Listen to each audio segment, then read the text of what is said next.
Hello, everybody. Welcome to the Lodgge Twitch channel. We're very excited to finally be live, something we've wanted to do for a long time.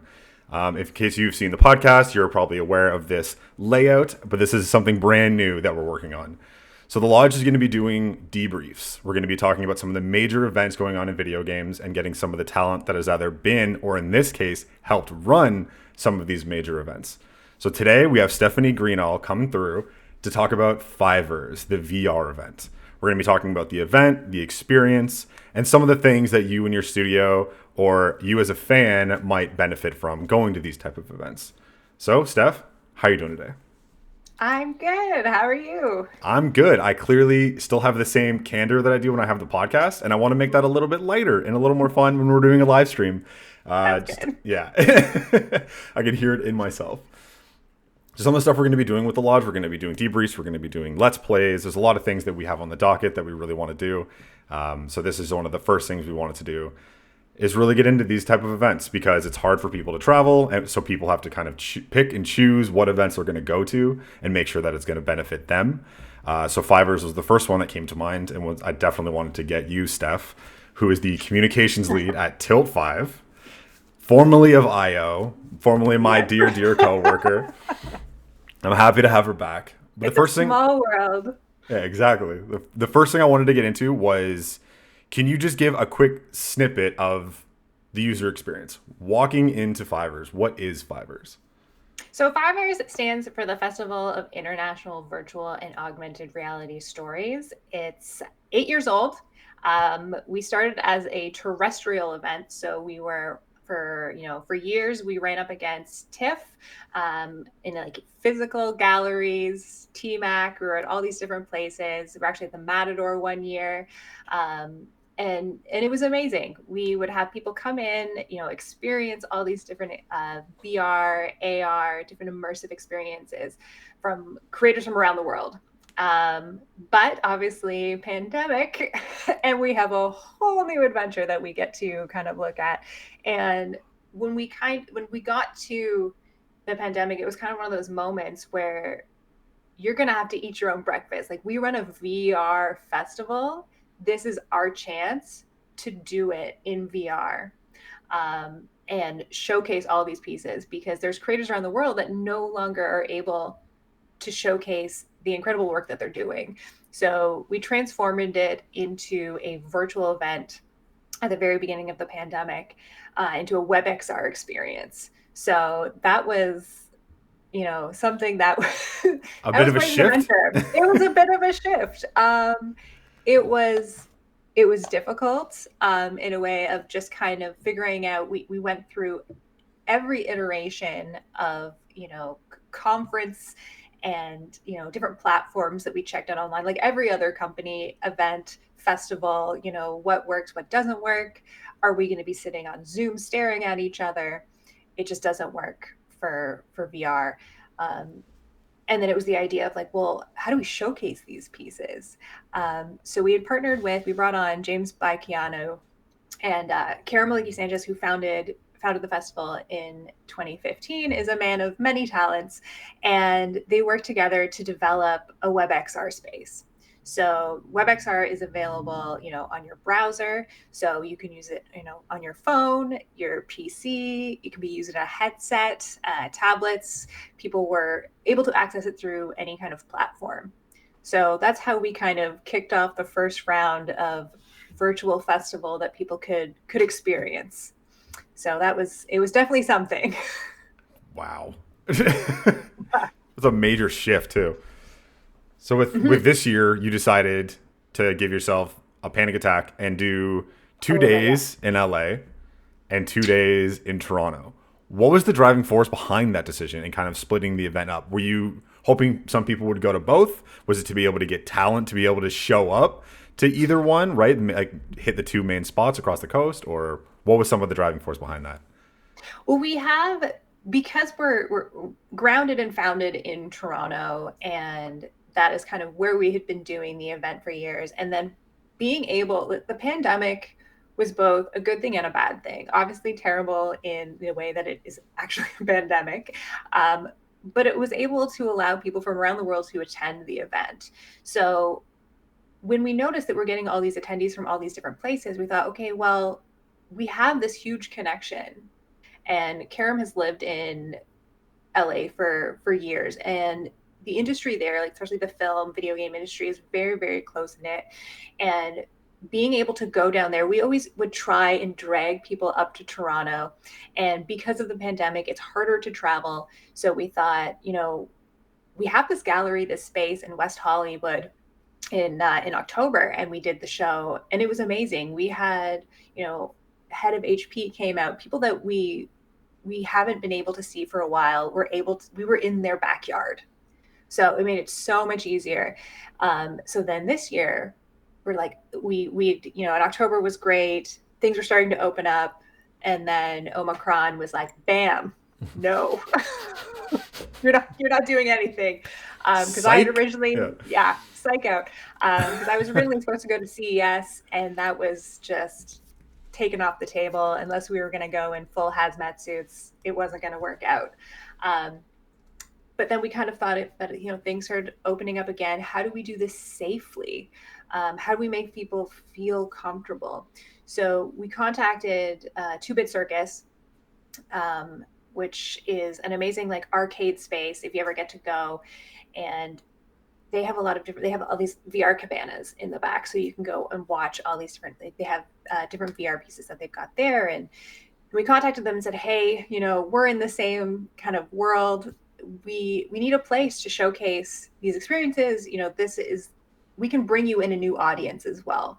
So it's not just we're bringing in randoms. It's, people who are going to be interested in the content that we're sharing are also going to be interested in the place that we're at.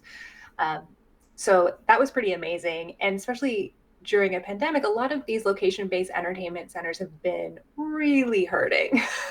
Yes. So it's offering a new opportunity to bring people back into these spaces and to celebrate the medium, which is really exciting. So we opened it up in LA, and Karam ran it out in LA with some other team members, and we're able to showcase different pieces. And it was amazing. It went really well. And then I actually followed with the 2 days following, and I showcased at Dark Slope Studios, which was wonderful. Dear friend of the show. Yeah. Great studio. So we got to do it on their motion capture stage. So it was really exciting to kind of be in that space because they're such a great company. A huge fan of the work that they've done. I remember getting to test out Scary Girl, and they have had Selectera, and there's some new projects on the way that they're working on. So it was really exciting to be in that space, and everyone that came out were like, it was kind of cool for them. They'd never been to a lot, most people had not been to a motion capture stage or to see kind of behind the scenes. So I had the setup on the stage. People got to come in and try these interactive experiences there, and it was really cool. But yeah, and there's this huge safety issue and health issue that we obviously have to manage. And it was doing, checking on vaccination, confirming vaccinations, and making sure that we had, clean boxes. Clean box is a UV grade surgical. They use UV light to kill bacteria, and we use them to clean the headsets. Fancy little box, stick in the headset, and the UV light cleans it. It's great. They're a company based out of New York, and we've been using them for years. And there's actually a lot of other Toronto companies that have used them, and just making sure that we are keeping clean, having sanitizer stations, and instead of the traditional, when we did the terrestrial events, we would have more people come in. This time it was kind of, white glove service. We had one person come in at a time, which, at the end of the day, you're not making millions of dollars on ticket sales, but you're able to get people in the door to see these pieces, which might not be seen, which is really sad. So it was really exciting to get these people into the studio and watch them. So one of the major things when it comes to FIVARS is there's a lot of linear content, right? A lot of things going on in Ontario, and a lot of things that we're representing are video games, interactive entertainment, right? VR documentaries. I've been able to experience a couple of those lately, and it's just a whole different dimension, right? For as cliche as that might be. What do you think some of the things that studios and people that are maybe getting into VR, What do you think are some of the things that they could benefit from by going to something like Fivers and enjoying that, some of the more linear content? How do you think that can apply to some of the stuff that they're trying to do on a more interactive level? We definitely have a mix. So when we go through our catalog, we have passive pieces, which are kind of the linear, non-interactive pieces, and then we have the interactive pieces, the VR, traditional VR that you would think of. The linear pieces are, I think, incredibly important, just in general. We had a piece a couple years ago that had been filmed right before the pandemic that was in Spain. And it was this religious parade that had been happening for hundreds of years. And they had filmed it like the year before the pandemic struck. So this parade hasn't really happened since. So we've kind of captured this memory, this historical moment in time in this little 360 bubble, which is pretty amazing that we have all these kind of historical references Yeah, seriously. that are not like, if a lot of people kind of brush off 360, but just the fact that we're able to capture these moments is incredibly important. Just that is something, amazing. But having someone come in and watch these pieces, I always find that it's really important to see how they place the cameras, how they interact with the space. Anything it allows you to have a new perspective. We had a piece a couple of years ago where they actually it was about illegal immigrants and ICE agents, and they placed the camera inside, I think it was a dryer. And throughout this whole kind of piece, you're watching it from this bizarre position, and you can't figure out what's going on until later on you find out that you were actually the character of, I believe it was the father, who was hiding from the ICE agents. And just to be able to kind of think about the perspective of where you can put this camera changes a narrative and really puts you in the spot, and it is very immersive, and it's incredible to watch these pieces, and I think there's a lot to learn. For me, it comes down to, I think I went to NAB a couple years ago and had gone through a workshop, and they were talking about spatialized audio. And audio Yeah. is something that a lot of people kind of slap on in the end, and it's an Hmm. afterthought, but it shouldn't be. It is one of the most important and powerful pieces of an immersive experience. We've had people who are actually blind go through these VR pieces, and the audio is such an important cue. I remember watching a piece a couple years ago, and the visuals weren't as impressive, but the sound just pushed the story along. And it was so important to have that, especially with directionality. You don't know where to look. And especially, years and years ago when 360 and VR, when we started 8 years ago, you're sitting a lot of the time on like this drum stool. We've got a headset on, and because you have 360 degrees, people thought, yes, I'm going to do all 360 degrees. And you are spinning around, you have neck ache, you don't know where to look. But by adding that, the spatialized audio and understanding, it kind of drives the user or the player to, through the narrative. And it's incredibly important. So for anyone who's creating a 360 VR experience, please don't have that as your kind of like slap on at the end. Work at that from the very beginning and use that as a tool. Yeah, I think that Because can it is be like, so important. that can be, that's the thing, is that you can take that from VR and you can put that with any other game, right? Like that's something that I've recently started investing in, is that spatial audio, becoming obsessed with like Dolby Atmos and things like that, and like having a set of like a headset for the Xbox and a headset for the PlayStation, just because I want to make sure that it's like the proprietary hardware, right? And make sure that everything is working smoothly. But then you get games like The Veil, right? Shadow of the Crown from Falling Squirrel and Creative Bytes, and you Yeah. have, right? But it's like it's all audio based, and it's amazing what you're able to do and the story you're able to tell. We And showcased their demo years ago. see, Actually, yeah. it all comes Yeah. back around.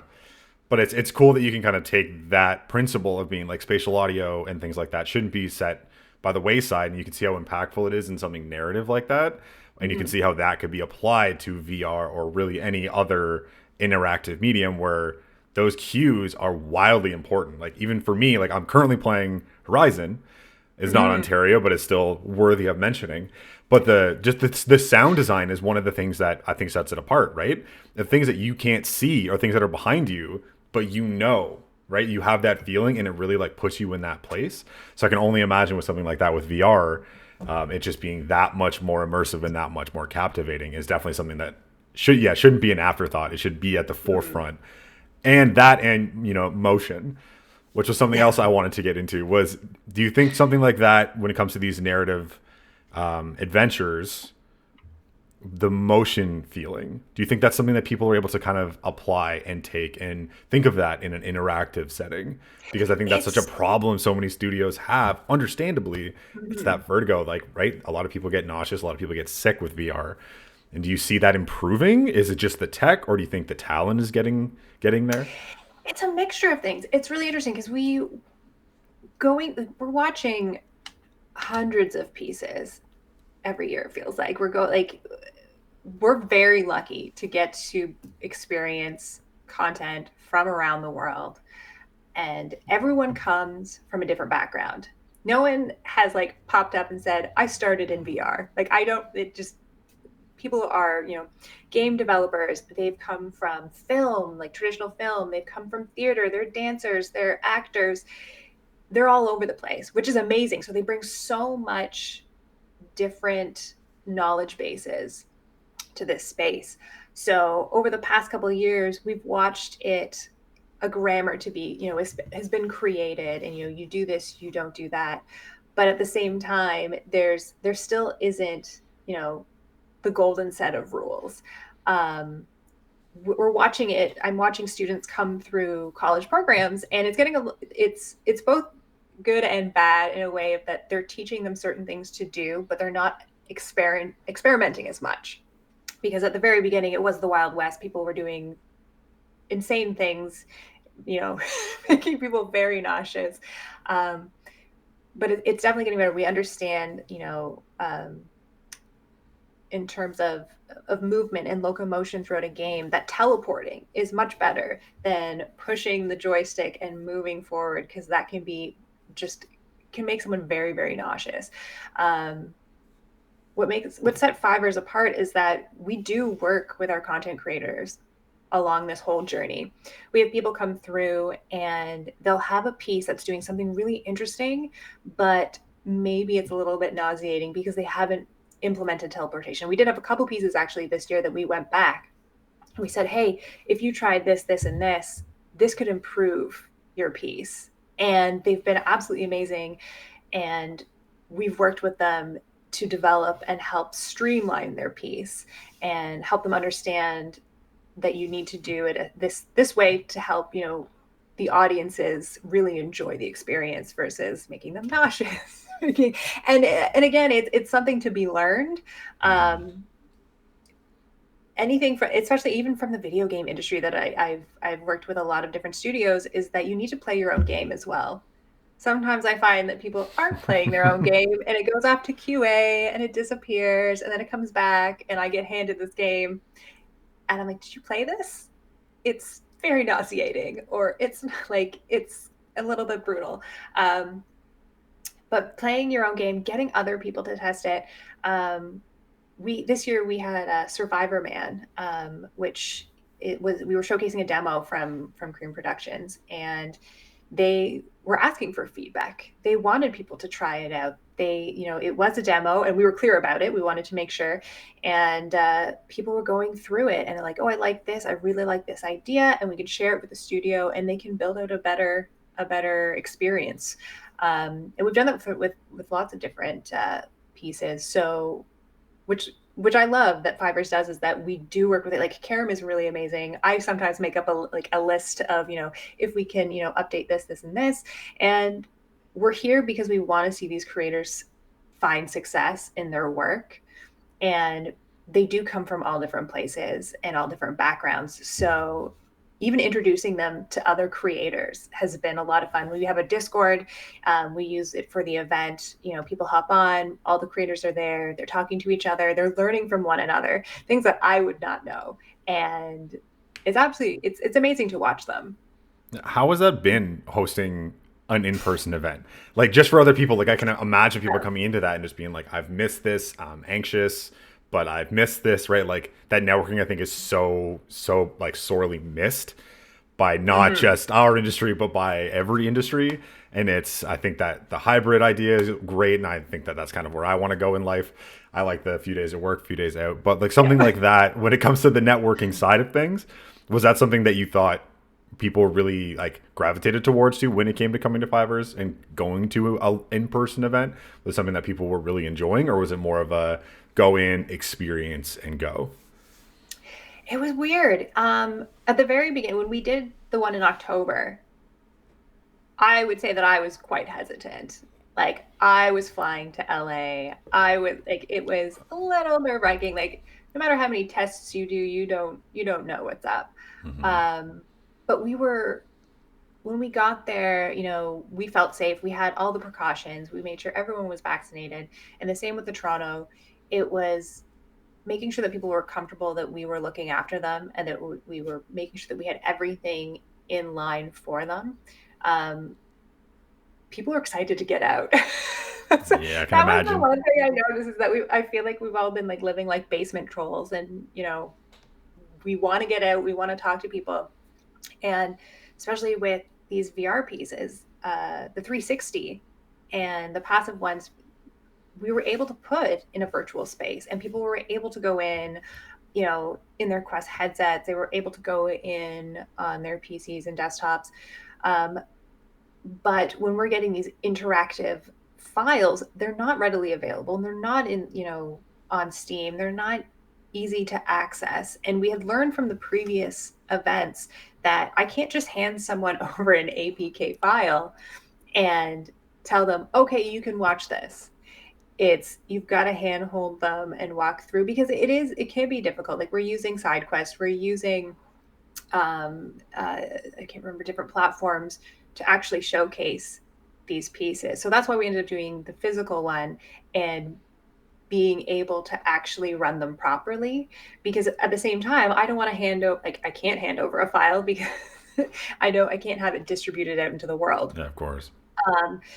So being able to load it up properly for someone, and they can experience it properly, versus they do it themselves if they don't understand, and which is completely fine. Like I have tech issues and I have every headset under the sun, but I want them to enjoy it. I want them to be able to set it. And that's why it was so great for me to run it on, have everything on Dark Slope stage. I had the PCs, I had the Vive running, I had the Quest and all the different stuff ready to go. So whatever they wanted to experience or watch, I could just do it for them, and they could experience it.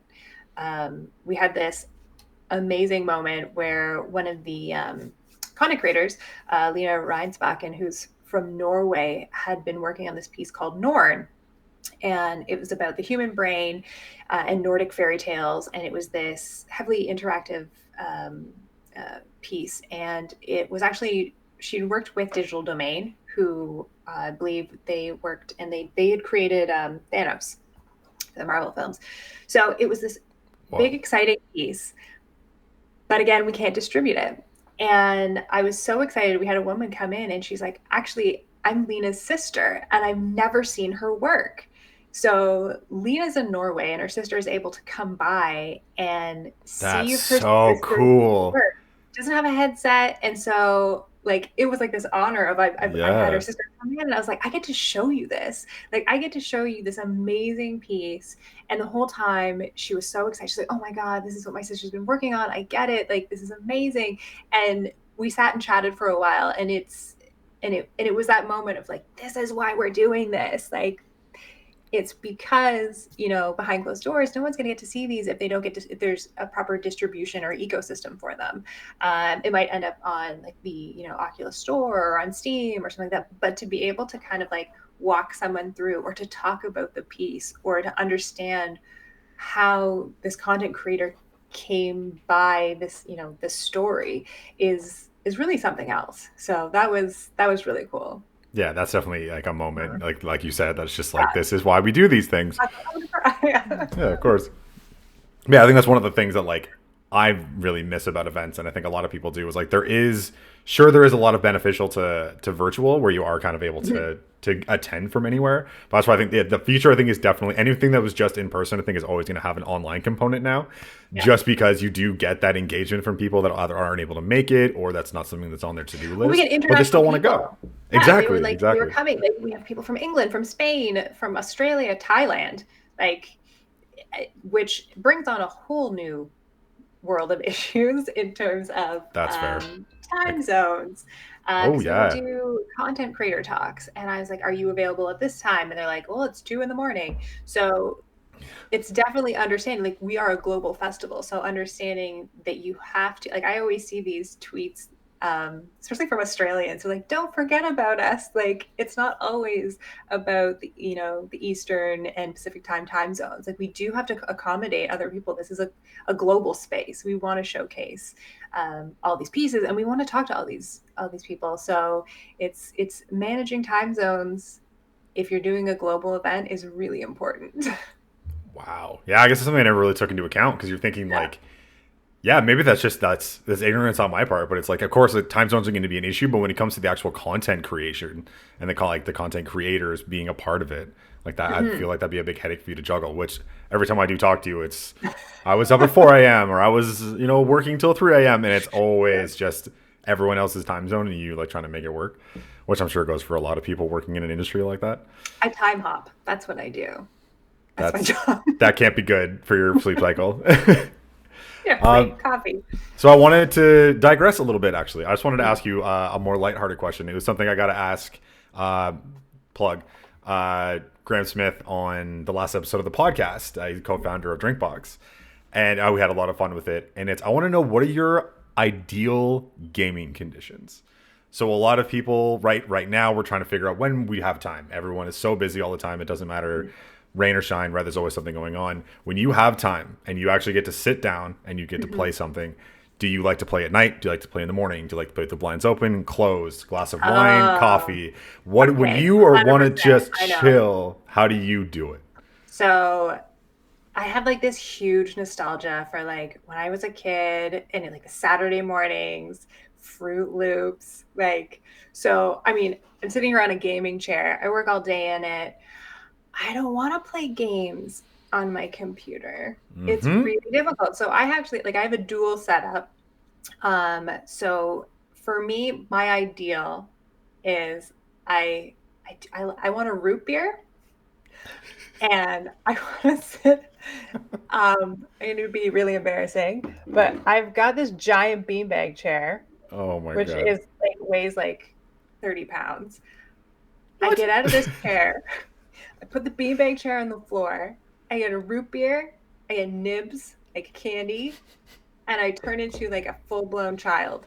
I was like, I just want to sit here. I want to play video games. I want to, I've got the lights off. I've got fun colors going on. I've got a galaxy lamp. And then like right now I'm just going through I'm finishing. I'm super embarrassed by this, only because it took me so long to play this game, and I know you're going to get mad at me, is The Big Con. No, I saw you share that. I saw that. It took me, it had been on my list forever, and I was like, oh my God, like I have to, So that's what I've been doing, because I'd finished Echo Generation, and that was like I had grape so pop, fun.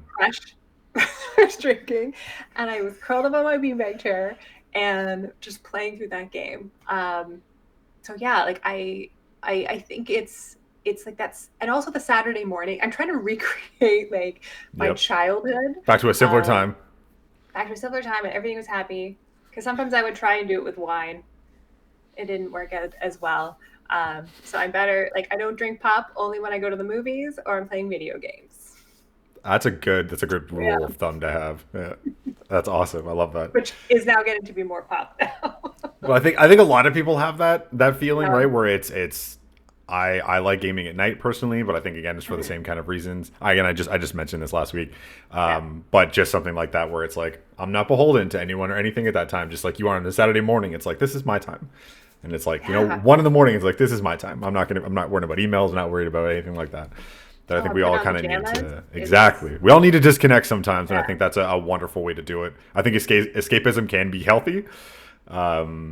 to a certain extent, especially like you're so invested in VR, right? And like that's, I think that's a whole other level of escapism. And like I do like hearing more and more of these like shorter, more controlled experiences, right? Where it's kind of like you're not going in and playing a 20-hour RPG, you're not going in and playing a 30-hour RPG. It's like you go in and you kind of get to do a little more piecemeal, a little more bite size, which I think can be good for all of us. Kind of go in for a half hour and experience a few like It's hard levels though. or Like if you scenes. played Demio, which is like a dungeon crawler, and you can go in there for like 2-3 hours, which will kill your neck. That's why I have to have like the counterbalance weight on the back of the Quest 2 with an extra weight on the back. So, because at some point you're just like laying there and your neck's in pain.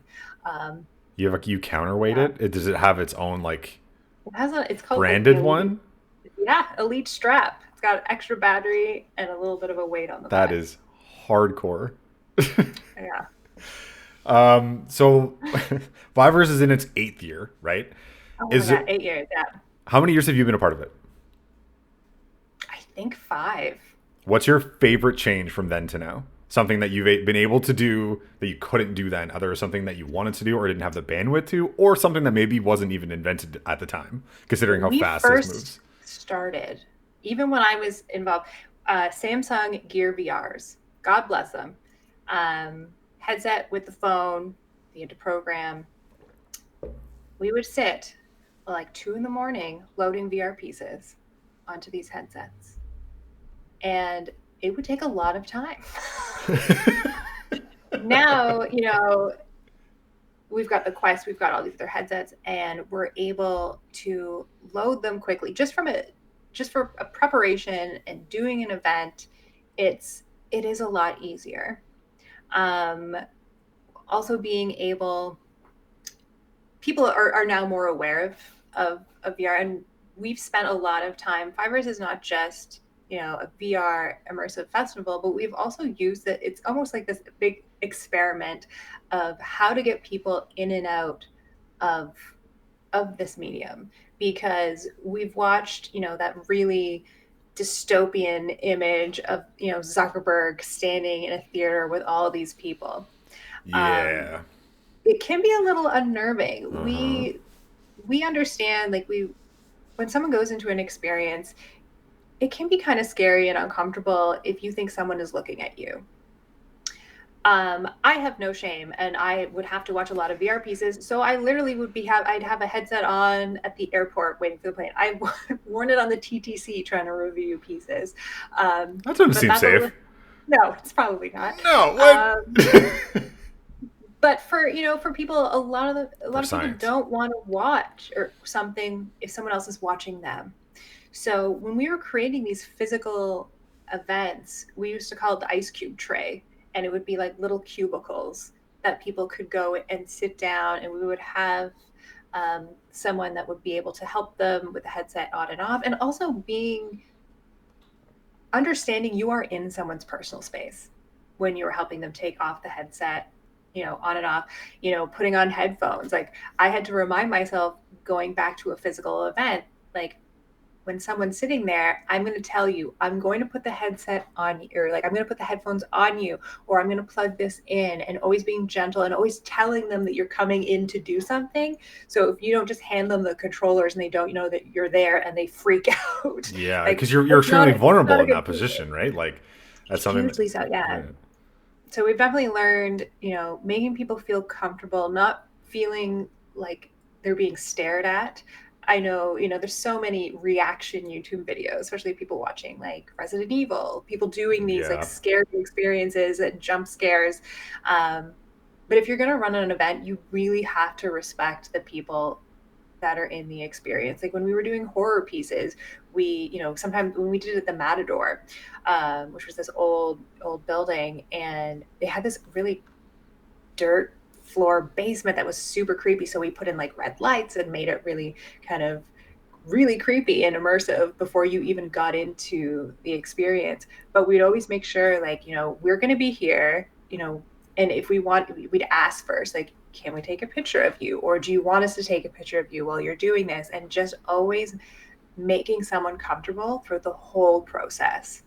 because nothing is more like we're staring at you, we're, taking pictures of you, if someone's going to, touch you on the shoulder, like you always have to keep that person safe while they're in that space. That's a very good rule to have because Mm-hmm. I agree that I think that's definitely something that can put some people off of VR is that they Yeah. feel right, especially like being even if you're in your own home, but if you're alone in your own home or whatever it is, like there's a lot of things that put people off of kind of muffling those senses, right, and putting something on your face and you aren't remotely as aware of your surroundings. We see all these, like you said, reaction videos and like stupid videos on YouTube and things of people jumping into their TV or whatever it may be, right, of not being fully aware of their surroundings. Yeah.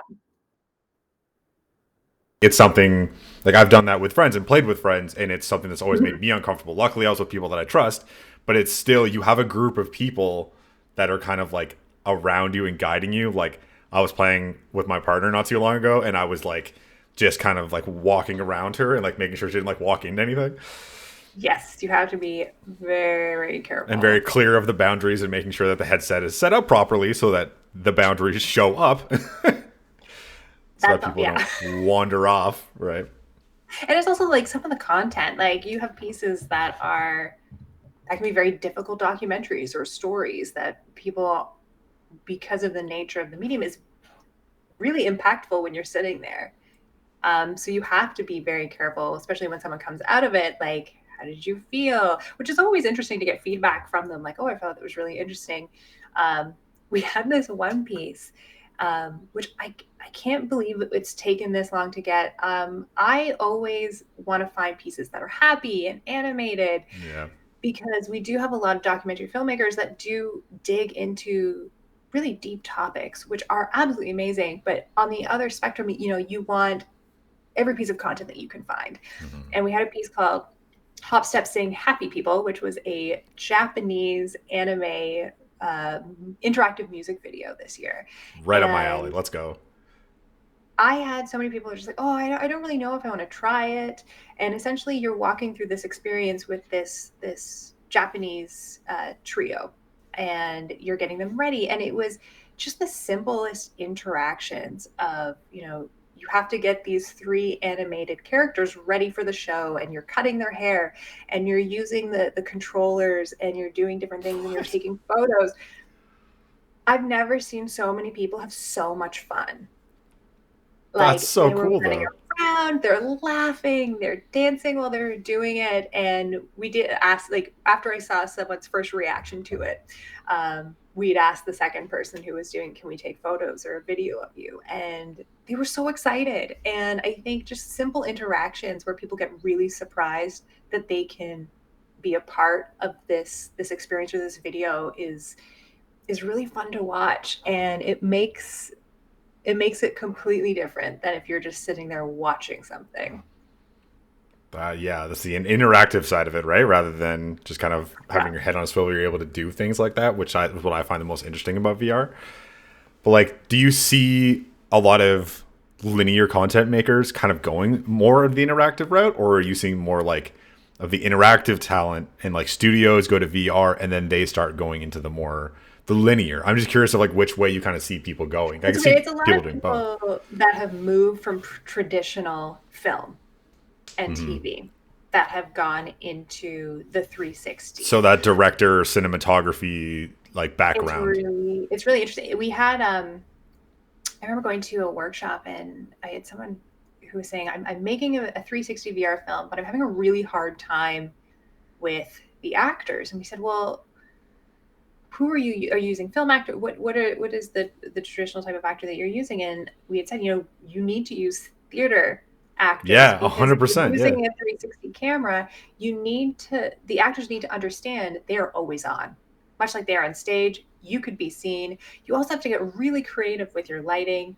You can't really have, boom mics hanging over things.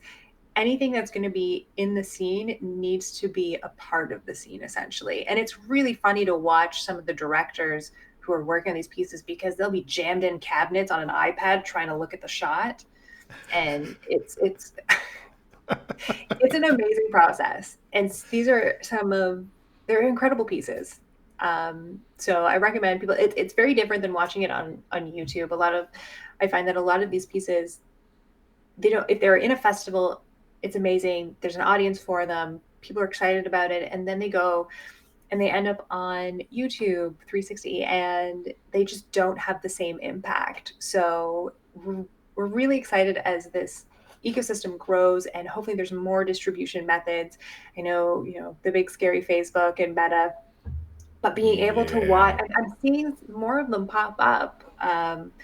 And pieces that I remember from like 4 or 5 years ago are now, they're like, oh, have you seen that? And I was like, oh, that's old. But I'm super excited that it's finally making it into an audience that wouldn't normally see it. See, that would be the perfect way to end it, but you did say the words meta, and I wasn't going to bring it up until you did. So I'm just very briefly, I'm just curious of does that whole conversation and that whole the metaverse has already been a thing. Like now that Facebook has said it and become meta, like it's now people thinking now it's beginning, but like you've been having meetings in VR for years, right? And like I've been able to experience that with you and with other people, and it's like that's already been a thing. Do you think that that part of it being in the social conscience is good for the industry, or do you think there's a lot of people coming in that don't really fully grasp it and are kind of I think it's a lot of shocked? noise. We're definitely getting a lot of noise.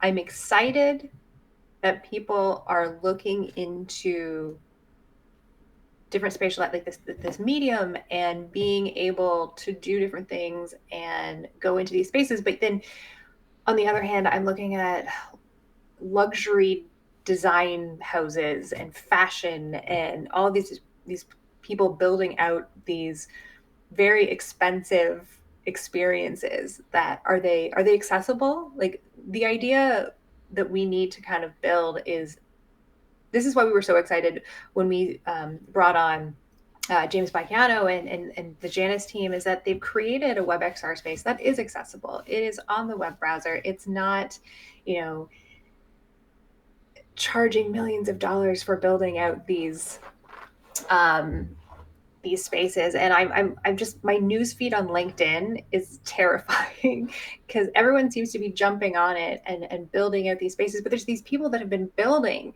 like there's developers that have been building, these spaces, these experiences, these worlds for years. Like, digital economies, like if I forget, Philip Rosdale, who Second Life and stuff like that, that Yeah, for people real. have, these digital economies and building these worlds. And we've done with VRTO, we were doing world hopping, and we were going to all these different social VR spaces that you could visit, and it is incredible. Coming from a different side of it, I think we also we're going to leave people behind who are not comfortable with the technology, who don't understand the technology. So the generational aspect is worrisome for me. So I think we need to really focus on who is this for, and how do we get how does it become inclusive of whatever your age, your background, your disability, ability, whatever you want to say. How do you make it inclusive? A good message. Yeah. A big hug for everyone. Oh, I love that. So the last thing I do want to ask you is just kind of a more of a brief and open-ended question of being okay. So Steph, the enthusiast, not Steph, the FIVARS coordinator. Mm-hmm. How would you pitch a video game studio or a interactive media studio to go to an event like FIVARS? What do you think they could get out of it? We've already touched on it briefly, but I want more of your PR pitch, as it were, of what do you think? How do you think that they could benefit from going to FIVARS? I think the big thing is, because it's all international content. Like, you're not going to see these pieces from, we have had Ecuador, Nairobi. We had, over the past 2 years, we had the first piece in Welsh. Like, where are you going to see this? Um, it's so great, and I get so excited about it. But being able, if you're a creator or you're a studio and you're able to come into this event, whether it's the physical location or the virtual, everyone has access to the Discord and they're able to connect, ask each other questions, learn from one another. You're not going to get that anywhere else. A lot of the time when I'm talking to people, and especially developers, and we'll be talking about some aspect of development, whether it's volumetric production or something like that. Everyone is in a silo that I've noticed. People are very much in their own little worlds. I mean, myself included. It gets really hard to step out of, your safe bubble. So we're able to kind of bring all of these people together. Again, all these different backgrounds who can teach one another. We watch people have these conversations and we just kind of sit back. And that's like one of the best parts, is just seeing people connect. The same thing with when we do VRTO, which is the industry side conference. And we've watched multiple creators, developers, companies actually meet on the showroom floor and then start a company together. And then they come back 2 years later and they do this whole talk about this new company that they've created because they've met at our event. And you're just like, these are my babies. Like, this is amazing. So much pride. Take all credit for it. But no, it's I think it's amazing. And Karam does these creator talks where we really dig through people's inspiration, their process. We allow them to kind of guide the conversation a lot of the time and dig into things. So if you're looking for insight, or assistance, or you just want to learn, it's completely different than going to any other festival. All right. Thank you, Steph. Thank you for being the guest on the first iteration of the Lodge Debriefs, where we're going to be diving into some of the major events going on in the industry. Sometimes we'll have talent help coordinate it. Sometimes we'll have Ontario talent that has been or attended, because we want to be able to kind of give you guys a bit of a resource. And should I be going to this? Should I not? Is it worth my time? Is it not? And I think after this event, a lot of people, especially people that are thinking of getting into the VR space, and even people that just want to try a new experience, could really benefit from a program like FIVARS. So, Steph, thank you very much for joining me today. Do you have any last words before we sign off for the day? I do. We actually, because of popular demand, we're really excited that we extended it to March 6th. So if you're still able to get a ticket and just go in and experience these virtual spaces That's and all all of virtual, these, right? That's not in person in LA no, or it doesn't Toronto. in It's all person. virtual. But if you're able to get into these virtuals, I highly recommend it. Check out these pieces. Check out how people are creating content from all these different countries. It will blow your mind. And with that, thank you guys very much, and we'll see you again soon. Take care.